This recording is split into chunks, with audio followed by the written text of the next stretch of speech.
wow ឡានច្រើនមែនទេបងប្អូនយើងចាប់ផ្ដើមនិយាយពី World DC ម៉ូតូខានេះគឺជាម៉ូតូខាដែលមានកង់4សម្រាប់ជិះដើរលេងកម្សាន្ត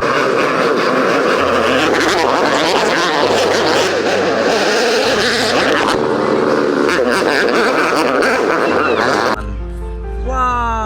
វជួល World DC Elephant នេះគឺជាសត្វដំរីដែលមានប្រមោយវែងសត្វកញ្ចក់ធំមេធំ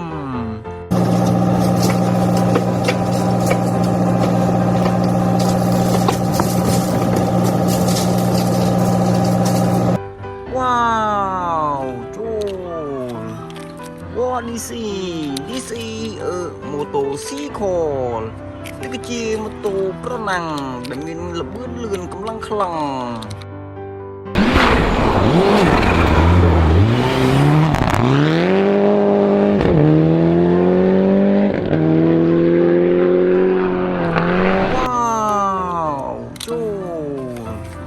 World DC ទូកម៉ូឡែននេះគឺជារថយន្តក្រឡុកស៊ីម៉ុងគេប្រើវាសម្រាប់ក្រឡុកបេតុងធំសម្រាប់ធ្វើផ្លូវធ្វើស្ពានធ្វើ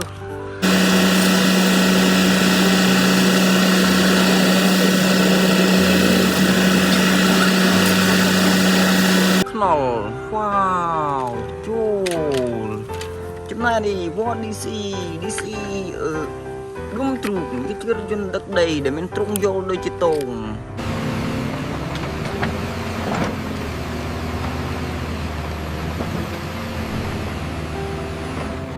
វ៉ាវចូល World DC Lion នេះគឺជាសត្វតោដែលមានមាឌធំវាស៊ីសាច់ជីអាហារ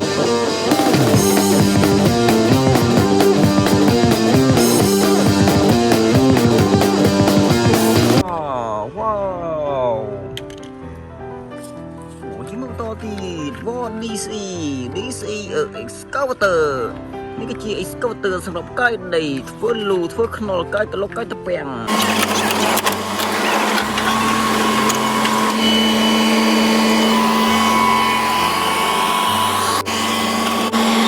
វ៉ាវចូល World DC Monster Truck នេះគឺជារថយន្តដែលមានកង់ខ្ពស់រសូរវែងមានកម្លាំងខ្លាំងបើកាត់ពួកដើរលេងក្នុងព្រៃវ៉ា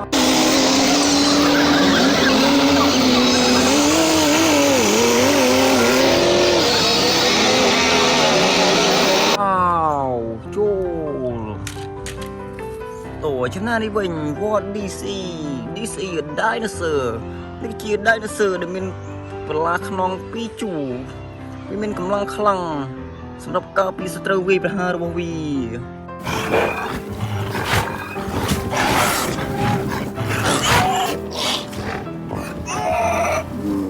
វ៉ាវចូល World DC Heavy Truck នេះគឺជារថយន្តដឹកទំនិញដឹកអីវ៉ាន់ផ្សេងដឹកសត្វដឹកគោឯ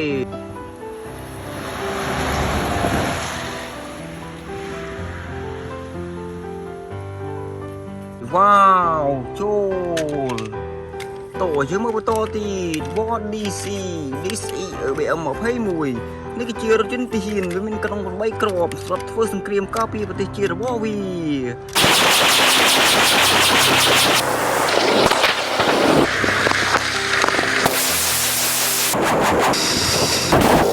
វ៉ាវចូលចំណែកនេះវិញ World DC ដុំទ្រូកប៊ីនទ្រូកនេះគឺជារថយន្តបែនដឹកដីទឹកខ្នាតតូចគេប្រើវាសម្រាប់ដឹកដីតិចនិងធ្វើចាក់ដីធ្វើលំនៅឋាន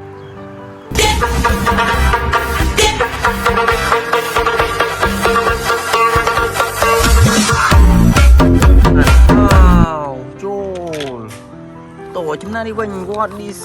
លីស៊ី570នេះគឺជាលីស៊ី570ដែលមានកង់ស្ពរបាទនេះស្រួលរៀងប្រសិទ្ធមែនទេ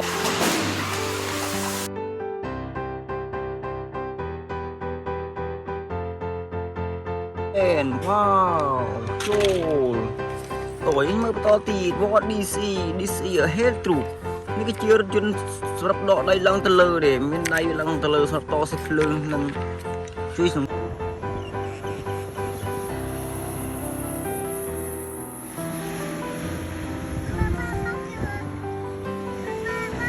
គ្រោះមនុស្សវ៉ា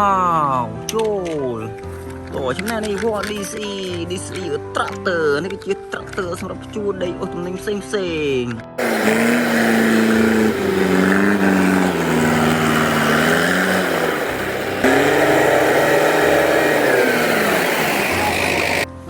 ៉ាវចូលតោះសល់មួយចុងក្រោយគេ What DC Villager Troop នេះគឺជា Villager សម្រាប់ជោគដីផងទឹកដីផងវាមានអត្ថន័យពីរយ៉ាង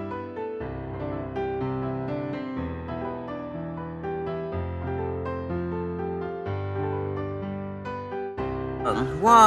វចូលទីនេះអូខេអស់ហើយបាយបាយ